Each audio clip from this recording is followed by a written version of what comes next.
All right, thanks so much for coming to our panel. My name is Megan Hatcher-Mays. I'm on the advisory board for Take Back the Court Action Fund, who is sponsoring this illustrious event. So thank you so much for being here. I'm going to introduce our panelists who are going to give us their bios and some quick intros, and then we are going to commence the Friar's Roast of the Supreme Court of the United States. So get excited.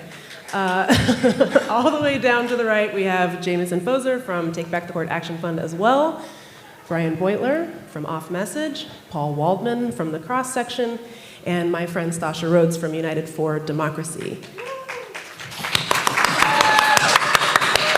Thank you. Jameson, let's start with you. Intro remarks? Sure. Is this, okay.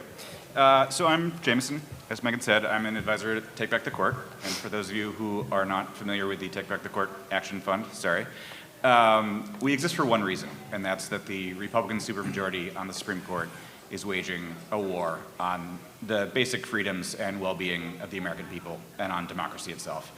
And in order to stop them, we have to take their power away by expanding and rebalancing the court. When I started with Take Back the Court 5 years ago this month, there was a deeply entrenched conventional wisdom that Republican voters are energized by the court and Democratic voters aren't. And I think that was largely because Republican politicians had been campaigning and yelling about the court for decades and Democrats hadn't. But regardless of the reason, that was kind of the conventional wisdom. This was a politically salient and beneficial topic for Republicans, but not for Democrats. And there was some truth to that. And so when people would ask me if I thought Democrats should campaign on the Supreme Court, people I knew in Democratic politics who were running campaigns, I'd say, look, I think that as a court reform advocate, I think that it's important that we talk about court reform in a campaign context because that is a really important step in laying the groundwork to reforming the court, which we need to do. But that in most close races, it probably wasn't going to be one of the most salient and effective issues for Democrats to talk about at that point. If you're prioritizing, your campaign resources, it probably wasn't going to be the most effective issue for Democrats to campaign on. That was 5 years ago. Things have changed. Things have changed a lot. And this week, I actually just wrote in my newsletter a piece arguing that Democrats should treat the Supreme Court as Donald Trump's running mate. This draws a little bit on my experience in 1996 when I was working at the DNC for the Clinton campaign, and we just acted like Newt Gingrich was Bob Dole's running mate, because people hated Newt Gingrich. He was awful. And he was awful in a way that amplified Bob Dole's own weaknesses and brought some new weaknesses to the table. And I think the Supreme Court has that potential for us to do the same kind of thing with Donald Trump. The court's own flaws and unpopularity amplifies Trump's, and it can help fill in some of the gaps in the public's understanding about his responsibility for things like abortion bans that are taking place. So that's a massive shift in my own thinking, and it's because there's been a massive shift in the politics of the court. And I think that some of that is because of the work that we've done at Take Back the Court, that UFD is doing under Stasha's leadership, that Indivisible did when Megan was running their court's work, other organizations like Demand Justice and People's Parity Project have been doing great work highlighting the problems with the court and educating the American people about that. But the most credit really goes to the Supreme Court itself and the Republican justices on the court. I've said for years that the Supreme Court is essentially the legal department of the RNC, but it's also the communications department of the court reform movement. Their wildly unpopular and deeply un-American decisions, their flamboyant corruption, has really turned the public against them and handed Democrats a really effective campaign message if we pick it up and use it. That's all for now. Thanks. Brian? Thanks, everyone. I'm Brian Beutler with Off Message, and thanks to Jameson, because what he said tees up what I'm going to say pretty well, and I'm going to say some similar things, but I think my big idea about how Democrats can exploit the new politics of the court is just a little different. So before the session is out, we'll probably be able to touch on different court reform ideas, expansion versus jurisdiction stripping or whatever else, and the politics of each one of them. But the name of the panel is Why Democrats Should Campaign Against the Supreme Court. And so I want to take a few minutes and talk about why that's probably a matter now of raw political necessity, rather than just one option Democrats have among many. When Jameson actually reached out to me to participate in this panel, Joe Biden was maybe generously tied in the race against Donald Trump. And questions of whether and why and how to campaign on anything, as Jameson was just alluding to, kind of turn to some extent on whether you're winning or losing, right? And if you've got a big lead, you might weigh the substantive importance of court reform against the old maxim, if it's not broke, don't fix it, and then maybe make the strategic decision not to upset the apple cart. But now Biden's behind again. There's a big crisis of confidence in him as a candidate. And this all becomes academic if he loses, right? You can't make even the tiniest reforms to the court if he loses. So the bad news is we don't have a ton of helpful history to help us sort out where campaigning on the court fits into a campaign that's losing. But the good news is that the history we do have is pretty promising. We know a presidential candidate who's lost the confidence of his congressional party can win because Donald Trump did it 8 years ago. Obviously, the Comey letter had a lot to do with that, and maybe the less said about Jim Comey, the better here. But Trump didn't just cool his heels after the Access Hollywood tape came out. He did a few other things too. First, he paid off his mistresses. Second, he redoubled his efforts to fill the media environment with swing voter-friendly attacks on Hillary Clinton. The third thing he did was remind the religious right of the devil's bargain they'd already made with him. If you vote for me, you get Neil Gorsuch. There's a vacancy on the court right now. Just set your misgivings aside and I'll do it for you. Well, Biden doesn't have mistresses to pay off as far as we know, and Democrats have lots of ways to attack him in, it's not that funny, he could. Take the laugh. Okay, but and Democrats have lots of ways to attack Donald Trump that swing voters, that might resonate with swing voters. But since Dobbs, and maybe even a little before Dobbs, the court has flipped from being an issue that benefits Republicans to one that benefits Democrats. So running against the court is Biden's opportunity to replicate that third flank of Trump's comeback strategy. He can say Trump built this court, that's true. That the court took away Roe versus Wade, also true. And that he will make it federal law, but he can't do that unless he's reelected and he has a Democratic Congress that'll pass the bill he needs to do that. And so at bottom, that's a campaign against both Trump and this court. And Biden has shown he's comfortable with that line. He used it ahead of the 2022 midterms. He's used it now and again since this campaign has began.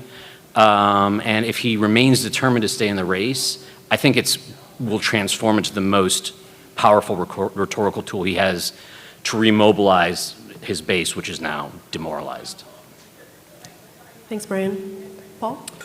Hi, everyone. I am Paul Waldman, and I will just take a second to plug all my things, because I have a lot of different things. My Substack is called The Cross Section, and I write columns for MSNBC and for heatmap.news, which is a great climate site that everyone should check out.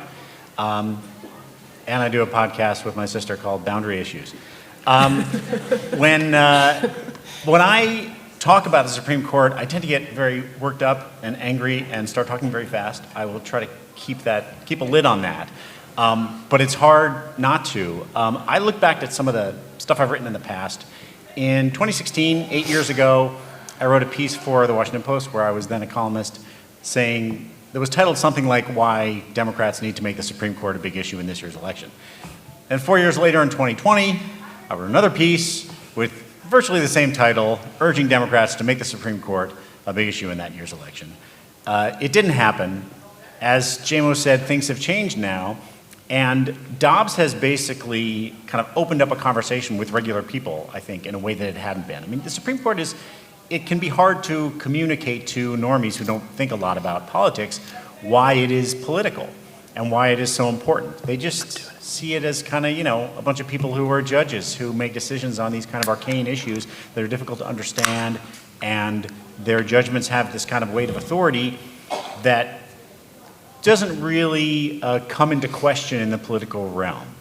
And Dobbs sort of blew all that up, because now people are seeing, oh yes, this actually affects my life, the lives of people that I love, and it made a difference that Donald Trump got to appoint 3 justices in his one stinking term. And now we have this 6-3 supermajority that is doing all kinds of things. Now, it's still hard to explain to people why Chevron deference, for instance, is going to make a difference in their lives. But at least you can now start to have that conversation because people have seen something very specific and concrete that the court did that changed a lot of things for tens of millions of people. And now you can begin to explain to them, well, this matters too. I think that this is one of the reasons that this is so important is because we are in this kind of epic struggle for power.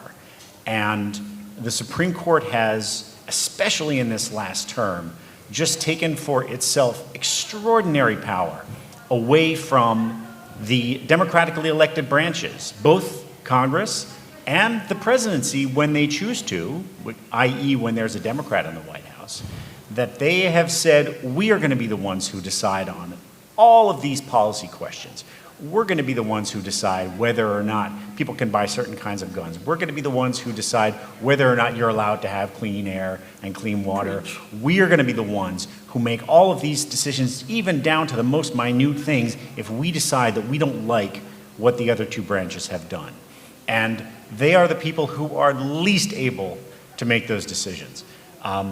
So it is something that all Americans should be angry about. But hopefully we're going to have some good ideas for how to talk about that in ways that even those of us in this room who are so tuned in, and I'm sure everybody, whether you're an activist knocking on doors or even just talking to your friends and family, you've run into this problem where you kind of have trouble communicating it in a compelling way to people who are not so tuned in.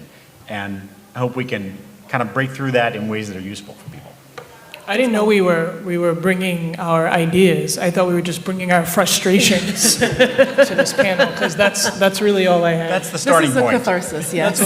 That's what I brought to this panel. Hi, everyone. I'm Stasha Rhodes, Executive Director of United for Democracy. It is an honor to be here with my friends on this panel to talk about running against the Supreme Court. I have so many feelings about this. I think obviously we all have frustrations about the court. I have some, I'm just going to be honest, since we're with friends, most of my frustrations are with Democrats. There's a common thread that exists in the presentations before me. Most of these folks have been working to talk about why we should be paying attention to the Supreme Court. And at the end of their remarks, they're like, now we have a chance to do it. And it's because Democrats often wait to go where the ball is instead of planning to go where the ball will be. And I have a number of feelings about why that may be the case.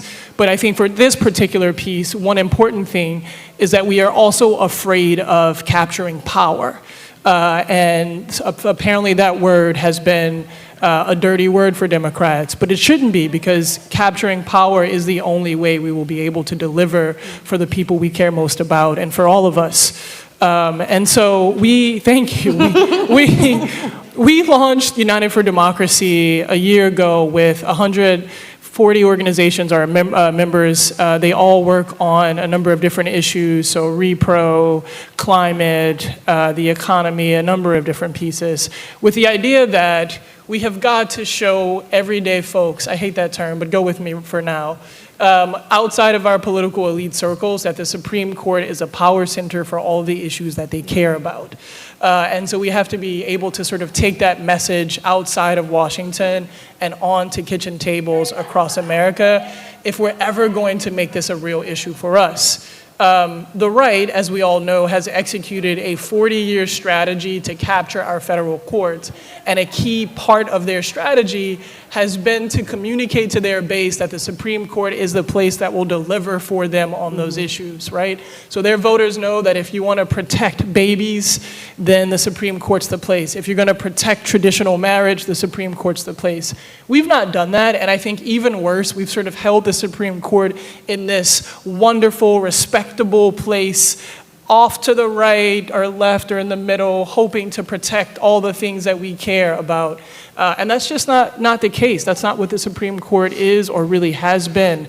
And so I think we had a number of opportunities to make the Supreme Court sort of fixture in how we talk about delivering for our folks. We've missed that opportunity, and now we have a chance because they've been stripping away our rights and freedoms left and right.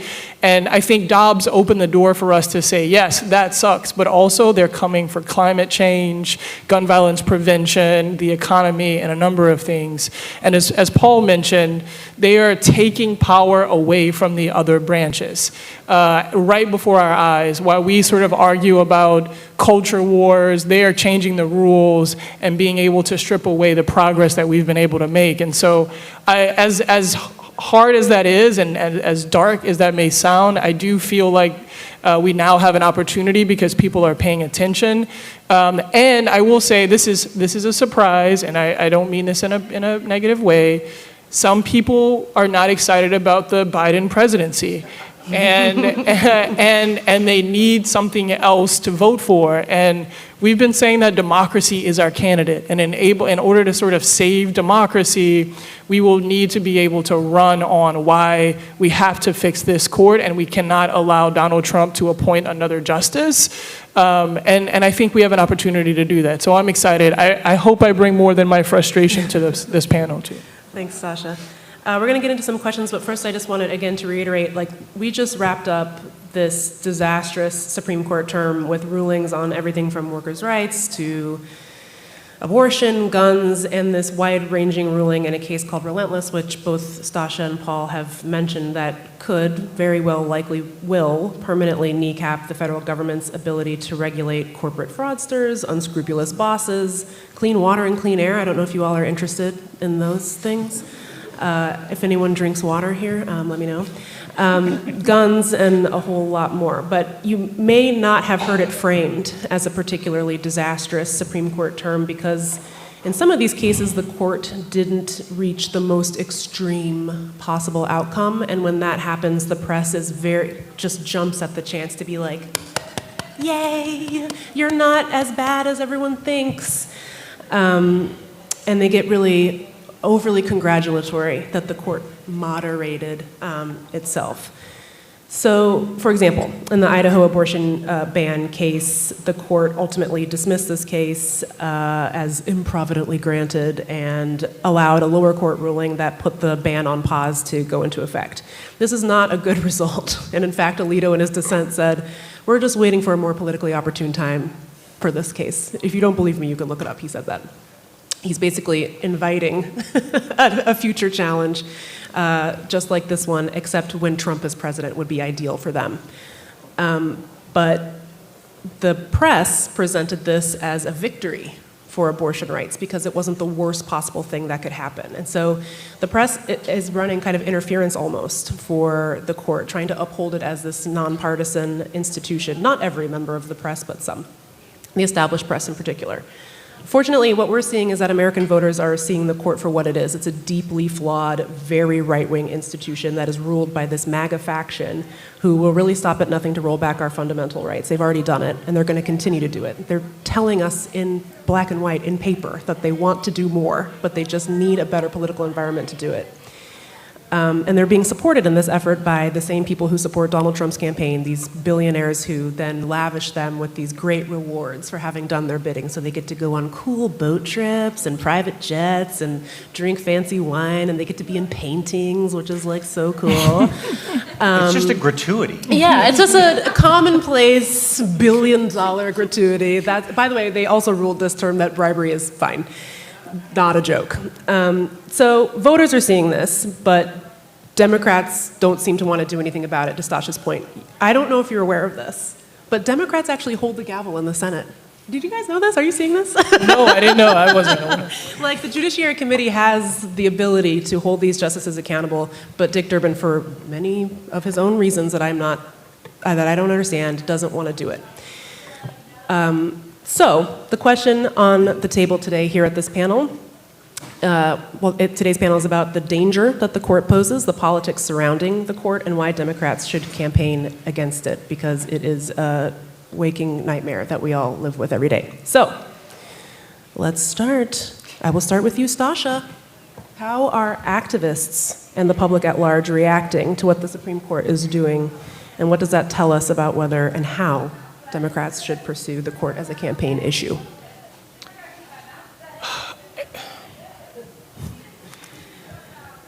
I'm Take your actually I'm actually really proud of activists. I know that I said I'm frustrated with Democrats. I meant that as like our elected leaders. I'm actually really proud of activists and advocates on this issue. I think that over the past 5 to 10 years, we've shifted the Overton window on making reforms even a part of the conversation.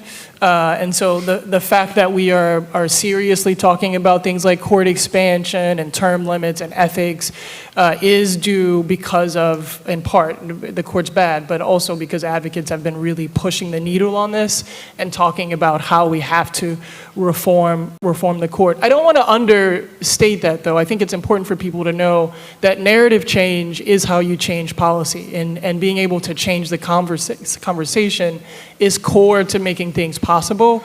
And so I think sometimes folks believe that either these things just inevitably happen, and that's not the case. I think advocates have done a really good job to shift the conversation. There's some folks who I think are doing some going where the ball will be conversations to shift that window a bit more. I think I saw Molly Coleman in the audience. I might have made that up. I thought I saw her. Who's working on disempowering reforms to figure out how do we take away this power that this court keeps giving itself. And I think that's important to shift the conversation. So I will say, one, advocates are doing a really good job at communicating why we need to critique and fix this court. I think we can all do a better job of taking our message outside of our circles, as I mentioned earlier. I think now that people are paying more attention to the court, we need to really pounce and not just tell them how bad the court is and explain what it's doing, which I think is incredibly important, but we have to point the finger and blame the folks who built and empower this court. And I think maybe J-Mo might have mentioned this in his early remarks, but we all know that Trump wanted to appoint those justices to take away abortion rights. Not many Americans know that. In fact, less than 24% of Americans who are likely voters blame Trump. Less than 24%. That's a problem. And they are all pissed about abortion. And so I think we can do a better job of talking about who's responsible for building and empowering this court and what that means. Thank you. This is a follow-up for everyone. I think, like, if it's good politics for Dems to run on the courts, then why don't they? I guess I'm curious if you think, is it outdated thinking about the court? I think this is touched upon in some of your opening remarks, that folks on the left tend to think of the court as this institution that has granted us rights. Like, if you ask your average person to just name a Supreme Court case, they'll probably say Brown v. Board. They might say Roe v. Wade. Those are cases that granted rights, expanded our understanding of constitutional rights. Is it that? Are the Dems too just used to ignoring the court as a political concept, or is it something else? Anybody can jump in. I mean, I think it's both of those and more. I do think, and I should acknowledge, by the way, I think we've seen some Democrats get better on this a lot in the last couple of years. We've seen some that are really tremendous leaders on this. Senator Tina Smith, Representative Ocasio-Cortez. Like, there is some work being done and some really good leadership being demonstrated. I also have been frustrated from time to time at the Democrats' failure to use the powers that they have as committee chairs, for example, to be a little more aggressive. Some good signs even on that front. Like, Dick Durbin's now talking about hearings in September about the immunity decision. I think a lot of us probably saw that and thought, well, it's fucking mid-July, why are we waiting until September? Sorry. And that's my first thought, but I will also say that September is not a bad time to focus attention on the Supreme Court in when, you know, the presidential campaign is really underway and people are paying close attention. So if they do it well, I don't necessarily mind that they're doing it in September until now. That's if they do it well. But so there are some signs of progress. I think that Democrats overall, you know, to paint with a broad brush, have been kind of slow to realize the nature of some of the threats that we face and the challenges and nature of the Republican Party and the nature of how thoroughly captured the Supreme Court has been, and still like to think of it as, you know, as Stasha said, sort of this independent, high-minded institution that's above politics. Doesn't help that the news media certainly treats it that way. I could spend 3 days on that topic, but I won't, because that's not the topic of this panel, despite my every instinct. but some is just, I think, a lack of creativity and a lack of seeing how it can connect. Like when you're prioritizing in a campaign, you're thinking, okay, well, obviously we all think we should talk about abortion, right? That's been extremely effective for Democrats for a couple cycles now for very good reasons. So you have abortion, maybe we're going to talk about healthcare.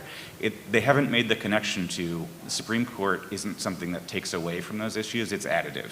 Stasha mentioned the 24% who blame Trump for abortion bans. She stole a stat I was going to mention, but in fairness, I think she initially flagged it for me a few months ago. The other part of that is that 14% blame Joe Biden and hold Joe Biden accountable and responsible for it. And I think that goes to a basic problem that we have and need to overcome, which is that if you're paying any kind of close attention at all, I think you have a pretty good understanding of the nature of the court these days, or at least what it's been doing to hurt people. But if you haven't been paying attention, it's not immediately obvious why abortion bans that resulted from a Supreme Court decision that occurred while Joe Biden was president are Donald Trump's fault. And there was a New York Times article last fall that contained a quote that has haunted me ever since of a young voter, it was a young woman in, I think, Nevada, who was leaning towards voting for Trump, despite the fact that abortion rights were the most important issue to her. And she said that she thought that this was Joe Biden's fault because the court decision came during his presidency. And that's, on the one hand, infuriating and deeply frustrating. But it's also a really easy fix. Like, this isn't arcane minutia of tax policy that we somehow have to figure out how to explain to people. We just have to tell them, look, Donald Trump promised to appoint justices who would overturn Roe. He did. They did. He bragged about it. Mm-hmm. It's a very simple story. So it's a challenge, but it's one with, I think, a simple, if not easy, solution. It's not easy because we have to repeat it over and over again and all the time, and we have a lot to overcome there. But the mechanics of it are simple. The thing is simple. It's a simple explanation. Yeah.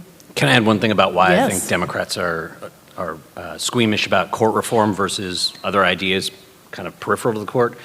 Is the Democratic Party, particularly in the last 10, 15 years, has become deeply beholden to people who call themselves data scientists. And when something like the Dobbs decision lands, people freak out, and then abortion bans begin rolling out across the country. People get really upset by that.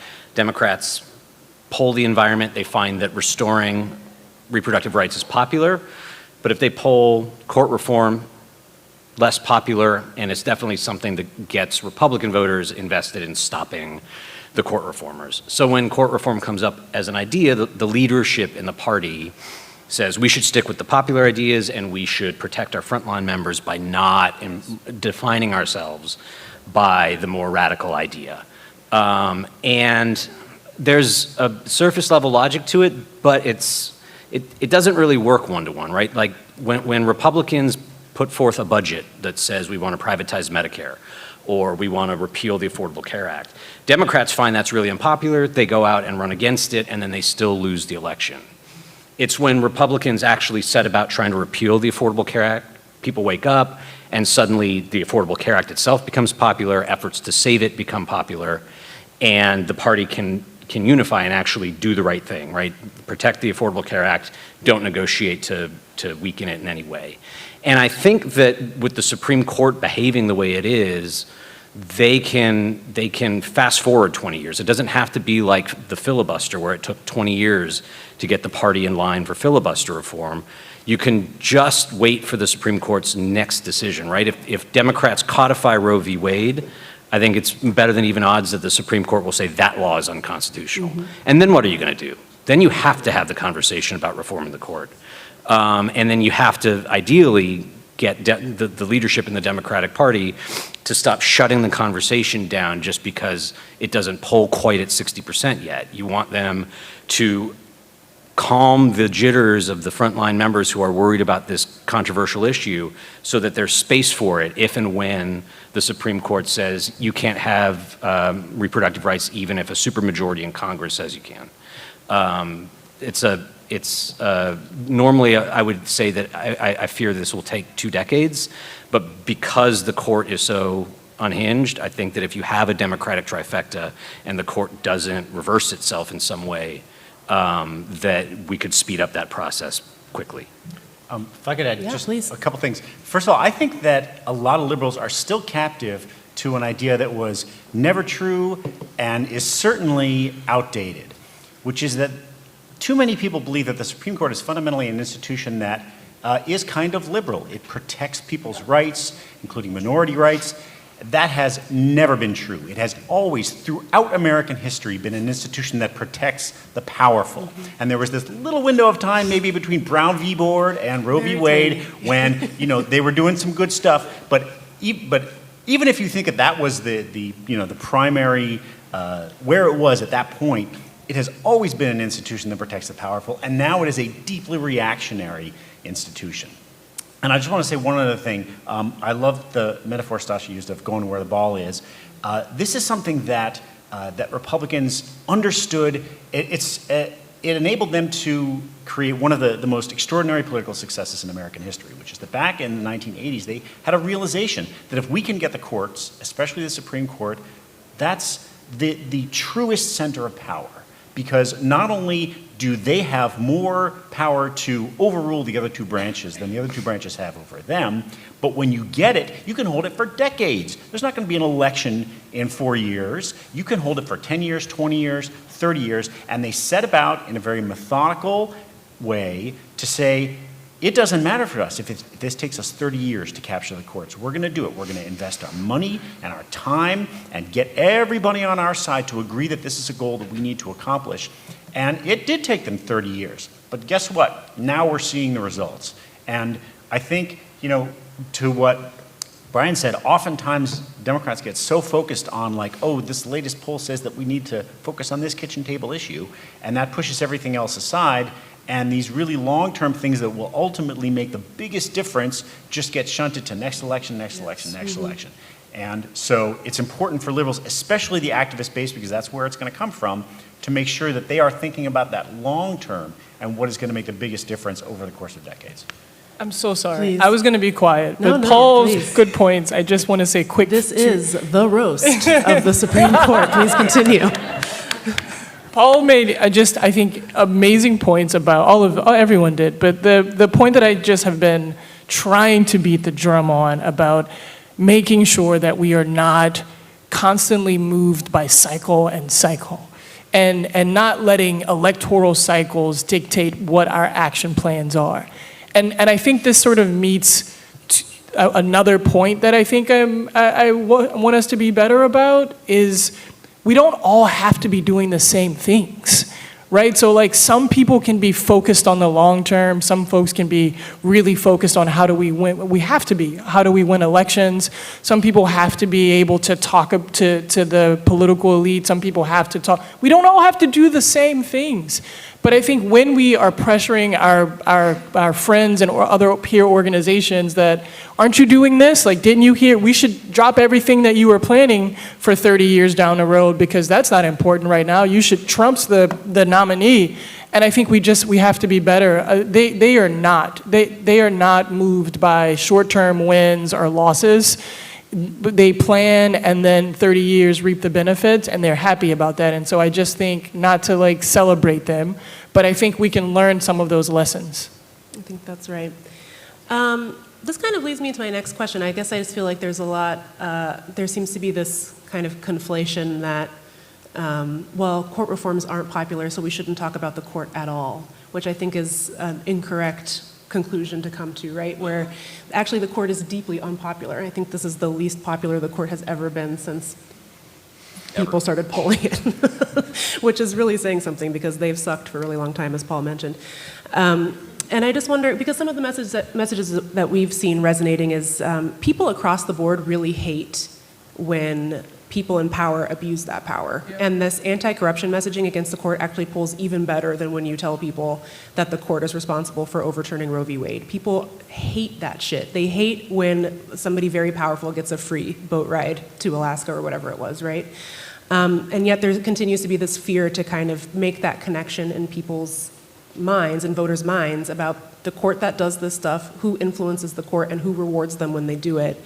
And so this question is for you, JMO, but really anyone, please feel free to jump in. I think we're kind of surrounded by these messes that have been created or exacerbated by the MAGA justices, everything from the environment to weaken labor laws, but voters don't always make that connection between the court and this loss of their fundamental rights. So how can Democrats better make those connections for people? Yeah, we've talked about a little bit of that already. I think the connection to the court being, and Donald Trump being responsible for the court and intentionally so overturning Roe and the abortion bans that come from that. Just saying that, just telling people, just reminding people, like little steps like that. But to back up even a step from there, and I was reminded of this by something Paul said, a really basic fact about the Supreme Court that not as many people know as we might all hope is that Republicans control it. Marquette University does the most frequent, kind of regular and consistent polling on the Supreme Court. And in their poll a couple of months ago, they asked just which party's presidents do you think nominated the majority of the Supreme Court justices? Only 37% of Americans were sure that it was Republicans, that a majority of the court was appointed by Republicans. A quarter thought that it was probably Democrats. We did at Take Back the Court a couple years ago a poll in which we tried to get a sense of, we tried to measure how long people thought it had been since Democrats last controlled the Supreme Court. So we asked like an open-ended question, just how many years do you think it's been since Democrats last had a majority on the court? I don't remember the exact totals, but it was like a dozen essentially, like 12 years or so was the average. It's been 55 years. It's been 55 consecutive years of Republicans controlling the Supreme Court. It's been a little while since I've done the math. This keeps changing as, demographics change, but roughly 70% of Americans weren't even born yet the last time we didn't have a Republican Supreme Court. Republicans have controlled the court for a very long time. People don't know that. We can tell them. We can tell them, and then when we tell them and the Supreme Court does things that piss them off, they'll know who to blame. They'll know which party to connect that to in elections. But we haven't been telling them as much as we should. We've been assuming that they know it, or we've been pretending that the court is not actually a political entity. Of course it is. Of course it is. Sam Alito, Clarence Thomas, Brett Kavanaugh. These are not, come on. That's all I'm going to say about Brett Kavanaugh. I was going to say, I wish we could bring up the photo of Karl Rove and Brett Kavanaugh hugging each other on the tarmac on the way to Air Force One. Like, these are not like nonpartisan. This is not an issue of, we just have passing disagreements on, statutory interpretation. These guys are like political hacks who went to law school, have the technical, resume to be on the Supreme Court, and that's why they got picked, because they're going to do favors for their political benefactors, which is what we see them doing. JMO, I know you said this isn't a panel about the media, but actually, I have a question about the media. This is for Paul and Brian. I mean, I talked about this a little bit before, but the media has a role to play here too. And I think sometimes, often, maybe, established legal reporters seem to have this very strong desire to run interference for the court. Like, the court's not crazy, don't listen to the activists, they're being hysterical. It's actually very normal, and I love it when people trot out actually the court agrees with each other 80% of the time, or whatever it is, and then the other 20% is like all the shit you actually care about. Like the other 20% of stuff they don't agree on is like abortion, voting, going to school, that kind of thing. So, for example, I think this was just yesterday or earlier this week, New York Times Supreme Court reporter Adam Liptak said that the Supreme Court rulings on the Idaho abortion ban, which I mentioned before, because they didn't say, yeah, go ahead and ban abortion, that had effectively enhanced access to abortion. So I just am curious, I'd love to hear from you two about what role does the media play in reporting on the court, and how does that affect the politics surrounding the institution? Well, I can start. So part of the problem is that sort of the way that news organizations are structured, because when a decision comes down from the court, who writes about it? It's their Supreme Court reporter, right? And that person is, very kind of has a bias toward those sorts of interpretations where it's very kind of, they're invested in the institution too, and that everything is basically okay, and they don't want to see it as political. They're going to explain the details of the decision and the precedents at play and all those things like that. And they're not going to come out and say, holy shit, they're taking away people's rights, or that this lunatic decision on guns is going to cause mass chaos in lower courts, which is what happened with Bruin. By the way, just as an aside, every one of these cases, this is one of the things that's so striking. There's a dissent from the liberals that will say do you understand what the effects of this are going to be? And then the majority comes back and says, oh, come on. And the liberals are always right. But anyway, so then you have this very small number of Supreme Court reporters who basically are kind of very conservative, just small c conservative in the way that they approach this. They're not gonna like blare the alarms when things that do warrant it happen. And the other side of that is the political reporters are only gonna talk about that stuff when it intrudes on the political world. And that's why it's important that politicians on the Democratic side make a big stink out of it.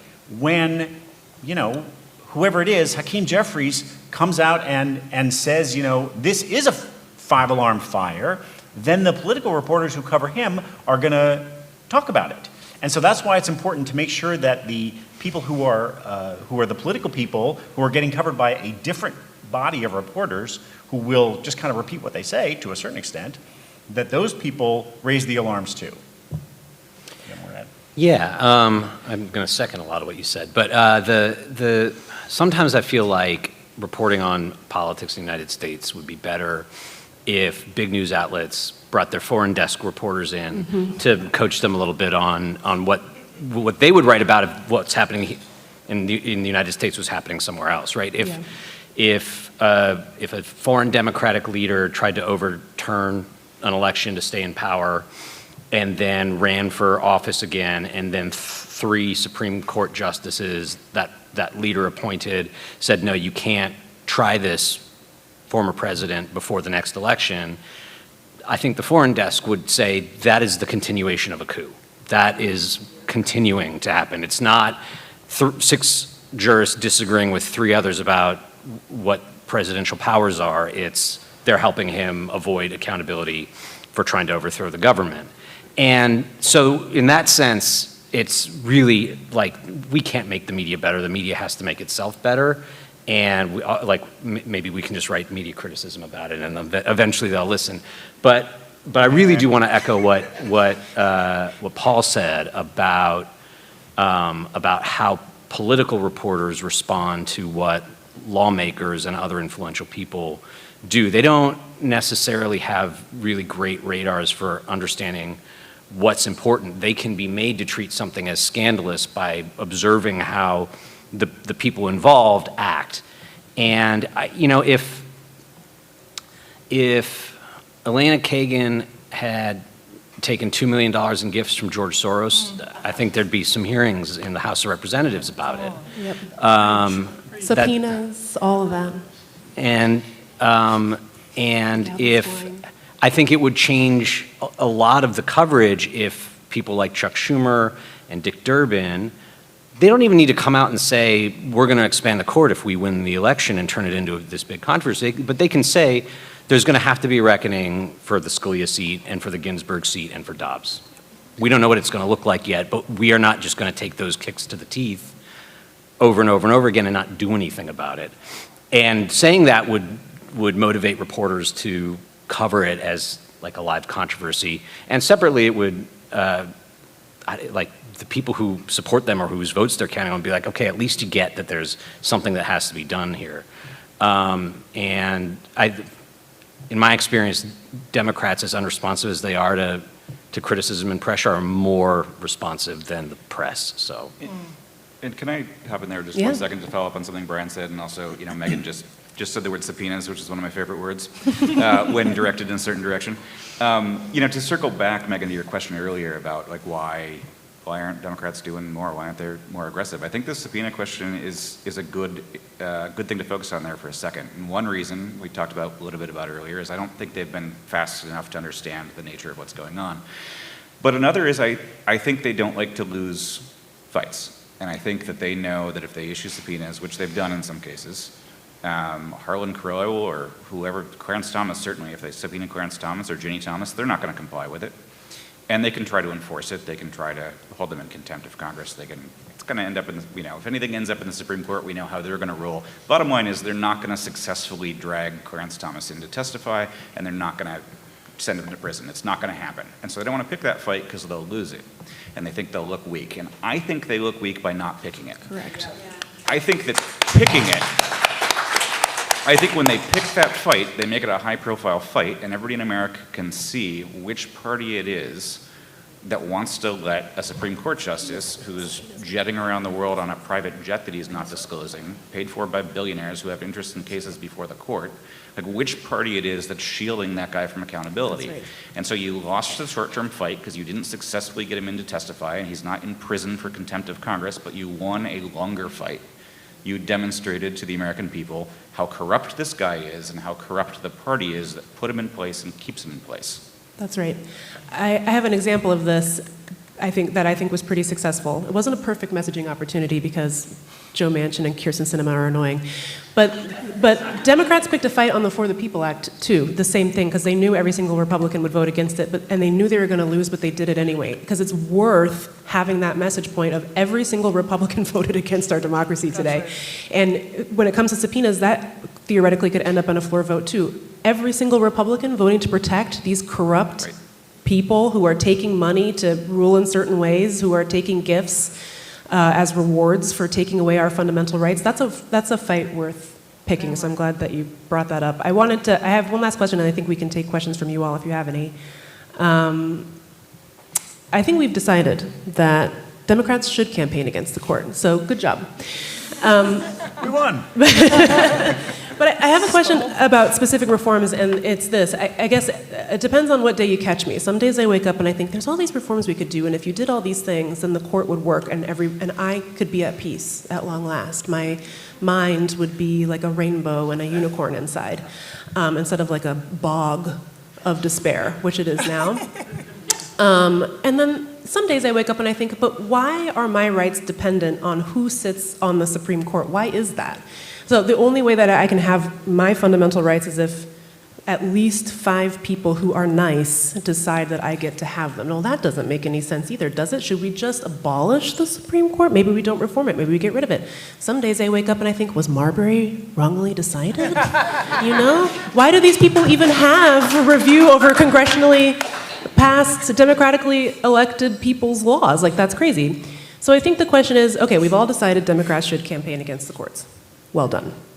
But should they run on specific reforms? Should they run on reforming the court at all? Or should they run on, screw these guys, we're abolishing it? Your thoughts, panel. I think they should add 1,000 seats to Yes. the Supreme Court. I think they should have 1,001. Price is Right. I'm sorry, it's the closest without going over, J-Mo. Sorry, you do not win the recliner. I actually just want to circle back quickly to something Sasha said earlier. We can do different things, and I think this is, and we can talk about the same broad thing in slightly different ways. And I think this is a really great example of this. I think the Supreme Court is such a powerful potential campaign issue for Democrats, and there's a spectrum of how powerful that can be and in what ways, right? And if there's a Democrat running somewhere who doesn't know where they are yet on reforms, great. You can still do some good by just telling people how bad the court is and what it's doing and making that connection.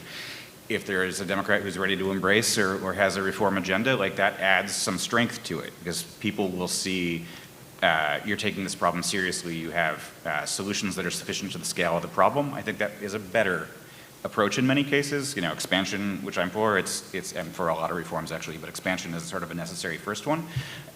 It demonstrates that you're taking this seriously. You have solutions that meet the scale of the problem. I think that's a really important thing. But I do think that there's room for like a lot of different approaches. If we're all talking about the Supreme Court, that's a really good topic to have in front of people, even if we're not yet all in the same place on exactly how we're talking about it or what our solutions are. Yeah. Yeah, The and you don't sub-point have is to you got to talk about it. You Right. can't just run away from the Right. problem. You don't have to get everybody to agree on the specific reform. If some people want just to have term limits, and some people want to do expansion, if you get a lot of people talking about how the Supreme Court might change, that just opens people's minds up to the idea that it doesn't have to be this way, and maybe some kind of reform is something that you can get behind. And that takes some time to get people used to that idea, because when it comes to these institutions, like it's just, this is the way I learned it was when I was in grade school and everything, you have to just sort of open up people's minds to the possibility, and then we can argue about exactly which one would be preferable. But the more you can get, even if you get to the point where like every Democratic candidate is going to have to say, well, yeah, obviously I support Supreme Court reform, and maybe I like this idea more than that one. If you do that, then you've like taken 2 giant steps down the road. my favorite plan is for Democrats to embed a measure in the Women's Choice Protection Act that says if this law is struck down by the court, we're going to take 2 seats off the court, the oldest serving members. So that's Clarence Thomas and John Roberts get to go home, and now it's a 4-3 court. Sensational. Sasha? I'm so happy, Brian. Brian makes me moderate, and I like that. I think that we have to get a lot of the reforms, as I mentioned earlier. I'm very proud that they're out in the ecosystem and being pushed and talked about. And by the way, a lot of that's because of some of the Megan, J-Mo, a lot of folks are in here who have done that work. So it's incredible, I think, to sort of see that victory. I think, though, outside of Washington, those are solutions to problems many folks don't know exist. And so I think we have to keep making sure they know why we want to expand the court. It's not, I don't think it's unpopular because people are just like upset about the idea. I don't think they understand how that will solve the problem, and I think we've got to do a better job of that. I think a bigger, maybe 1,000 feet up about this is that people also just think that that stuff isn't possible. And I really believe that we have to show and tell why these reforms are possible and necessary. I think necessary is because, for all the reasons that we've talked about, but also why in 2024 are we living with the rules and institutions from 300 years ago, right? Like, imagine if we were all responsible for writing the Constitution for the year 3025, and we don't know technology, we don't know national security, the economy, but those folks would have to be stuck with what we decide they should do. And so I think it is necessary to reform and ensure that these institutions are meeting the current moment. And then I think possible because none of the changes we all enjoy was inevitable, right? It wasn't inevitable that I could vote as a black woman. It wasn't inevitable that I could marry my wife, right? And even maybe not as big as that, it wasn't inevitable that we could have clean air on airplanes, right? Like, we've done really big stuff before, and I think we just have to sort of inject positive possibility back into our culture, in American culture. And I just think a little bit of that's missing because you talk about adding seats to the Supreme Court and folks are like, what? What would James Madison think? That is at the top of voters' minds. Nobody knows who James Madison What was. does Federalist Paper 10 say about this? Okay, do I have 1 minute to Yes, make one yeah, more please. serious point? Although I actually like those 2 other ideas. I do think that whatever reforms, if we ever get to a day where Democrats are passing court reforms, there needs to be thinking about how to, because reforming the court doesn't necessarily undo 20 years of Roberts Court jurisprudence. And unlike in the Lochner era, and forgive me if I mangle the history a little bit, but like, they didn't have like one theory and change a bunch of laws around it and then, well, never mind, we take that back and so we can sort of reestablish the old order easily.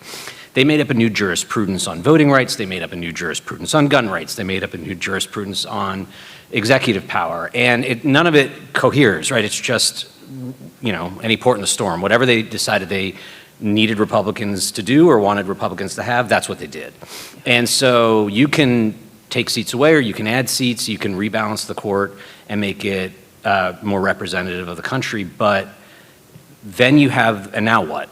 Well, if you wait for litigation to undo all the damage that's been done over 20 years, it might take another 20 years. And so people ought to think about christening the McConnell-Roberts era and being prepared to quickly undo the worst things that have been done by legislation when there's a court that won't say that piece of legislation is also out the door. Thank you, panelists. We're going to take some questions, but I just wanted to pick up, sorry, moderator's privilege. I just want to pick up one thing that you said, Brian, which is that this idea, I've heard people say this and it kind of drives me nuts, so don't say this in front of me.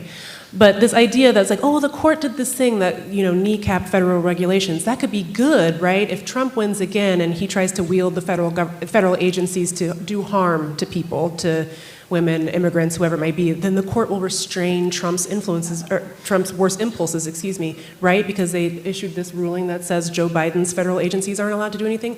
No, dude, no. It's just what Brian said. They are inventing these legal doctrines that are not intended to be coherent in any way. They're not even really doctrines. They made them up as a way to pick and choose the things that they don't like. They've given themselves the power to do this now. They've crowned themselves the deciders of what we get to keep and lose. And they get to pick and choose the policies that they don't like, that their wealthy benefactors don't like either, and they will pick and choose those things and get rid of them. This is not a matter of like, oh, well, fair is fair. When Trump's president, they'll say, oh, you can't tell DHS to, do the worst possible thing you can imagine at the border. That's not how this works. This is about power, to Stasha's point. This is about wielding power in the most harmful ways that you can imagine. So on that note, does anyone have any questions? Let's go. Yeah, here. I don't know. Do you need a mic? Just talk really loud. I did cheer for a long time. Hi, my name is Leah. Thank you so much for the roast of the Supreme Court experience. You are welcome. Thank you. I'm in Florida, by the way. Governor Ron DeSatan, as we call him, lives there. Anyways, my question is more centered towards our younger people who are the give no fucks generation, the take no shit generation. And so I find myself when I'm talking to people about expansion of the court, especially how great it could be, but what tactics or messaging would you provide us young people when we're talking to these folks that may have fear that what happens when the opposition, let's say we expand the court and we're successful, what's to stop the fear of the opposition getting a hold and then kind of taking over in that manner? That's something I've been running into a lot. I'm the moderator, but can I answer that? Okay. Listen, I hear this all the time. I used to work on court expansion more specifically in my previous life. And we used to hear that all the time, like, well, what about this tit for tat? Well, if we do this, and won't Republicans do this? That they already did. We're in the tit for tat. We're in the tat now. Like, it's time to stop governing from a place of like, ooh, but if we do something good now, Republicans might do something bad later. It's like, of course they're going to do something bad later. You could do nothing now and they would still do something bad later. The point being, like Merrick Garland, for example. What did Democrats do to induce that behavior of holding up his nomination? Nothing, other than existing, right? So Republicans are always going to do something bad. So the question is not like, ooh, should we hold back on doing something because Republicans might do something bad? It's like, no, what if we do something really amazing and really big and really huge and dare Republicans to do something about it if they get power back? That's really the answer to that question. Sasha. Can I just, a quick, on the young people part, I think one thing that we have to keep thinking and talking about is the reason we want folks, there are a number of reasons, but we want voters to know about this stuff so that they can pressure members of Congress. And I think, folks like Dick Durbin are able to just chill out and not do anything because he's not feeling enough pressure from his constituents and voters. And I think young people have proven to have the power to get attention and make noise. And so I think J-Mo might have mentioned the frontline members. Like, we have to be able to get young people to create chaos around this. Otherwise, just members are able to not do anything about Clarence Thomas or Alito or any of these folks. Thank you. I think we have time for two more. Let's go over here, because I haven't done that side of the room yet. Yes? Yeah, so I think that the point about the judiciary in general being sort of opaque and confusing and that being one of the reasons that people don't have a lot of knowledge about it is really valid. And I was wondering if you have any examples, because I'm starting to think of it, of other things like that where there's been such a big gap, there was just such a big lack of knowledge or lack of interest in the general voting population, and that we have been able to change that to the point of getting it so that people will call on a regular basis. And I think that's my big concern is what examples historically would we use to figure out this is sort of our pattern for getting more than 35% of people to know that people were appointed by Republicans and all that. The first thing that comes to mind for me is the filibuster. Yep, that's what I was going to say. I think it's not like people rallied around the filibuster because they care about Senate rules and procedure. They hate the filibuster because it's preventing them from getting stuff that they want. The Supreme Court's the exact same thing, just on the opposite end. It's taking away the thing that you had. So I think that might be one parallel example of getting people excited about something that on its face is kind of boring and stale, but... Yeah, I would just second the filibuster. When I started as a journalist, it was bog standard for headline writers and news reporters when Republicans typically, but any party would filibuster legislation that Senate kills blank, not like the minority in the Senate is responsible for making sure this doesn't come up for a vote. And it took the whole 20 years to make the abuse of the filibuster, which began about 20 years ago, well enough understood in the press corps and among Democrats in Congress to get a clearer communication about how the filibuster worked, who's responsible for killing legislation in the Senate.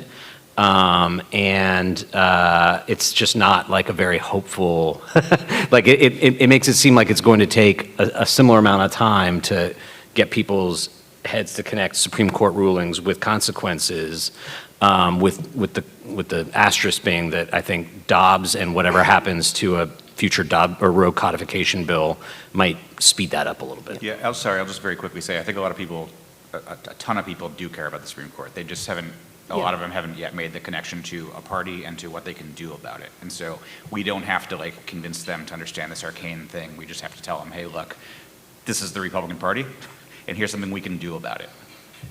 Okay, one more super fast, yes. Thanks. So, appreciated this, and I work in the nonprofit world, so I have a... I'm so sorry. I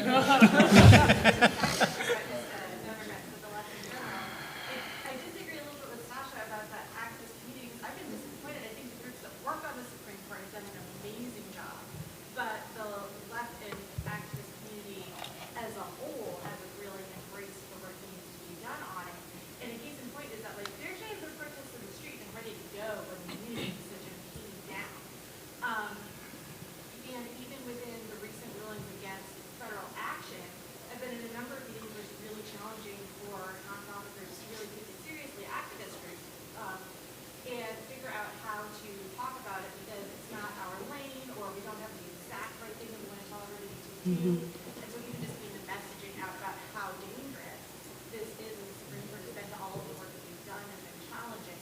So what are the ways to think not just about the party, but sort of the left ecosystem as a whole to take this seriously and start working on it? I was so excited when you said you disagree with me because I thought it was going to be something that we can like go back. I agree with you too. Like I meant when I said the advocates, I really mean the folks who've been working on court reform. I think they've been pushing and they've been ignored largely by some of our nonprofit friends. Just like I worked on a while ago a filibuster campaign, and we were thank you. and we would pick up the phone and call. I'm not going to say which organizations, some repro groups. We would call and say, hey, could you join this campaign about eliminating the filibuster? And they'd be like, oh, are you kidding me? And then 5 years later, they're like, where do we sign for that filibuster thing? So I am deeply frustrated with our nonprofit friends. I think over time, maybe it's because I have kids or because I'm getting older, but I understand that these changes for the groups they are afraid of them, and I sort of understand the fear, but I also am frustrated because I think we have this learned behavior to push back against power. And so I agree with you. I guess the thing I will say, because of Dobbs, a lot of issue groups are starting to see the connectivity. So a lot of issue groups are talking about how filibuster connects to their issue. A lot of groups are talking about how the court connects. Not enough.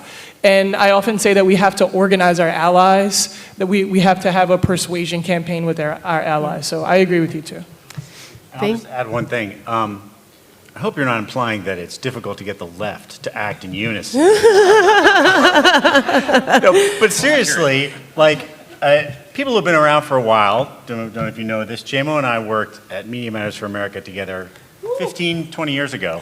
And back then, liberals were finally kind of starting to realize, oh, you know, conservatives are really good. Like, everybody getting on board with everybody else's issue and acting and all moving in the same direction. And I don't know how many meetings we went to, were like trying to get liberals all together to do the same thing. And what we would say to them at the time was, whatever issue is your issue, the news media is something you have to care about because it is going to make a difference. The same thing is true of the courts and the Supreme Court. Whatever your issue it is, this is also your issue.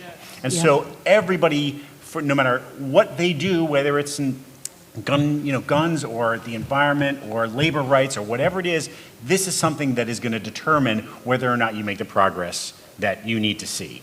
So I was literally just going to say that. Okay, Stasha, but we're way over time. I know we're way over time, but I didn't Hurry plug up. in my things at the beginning. Please go to unitedfordemocracy.us. And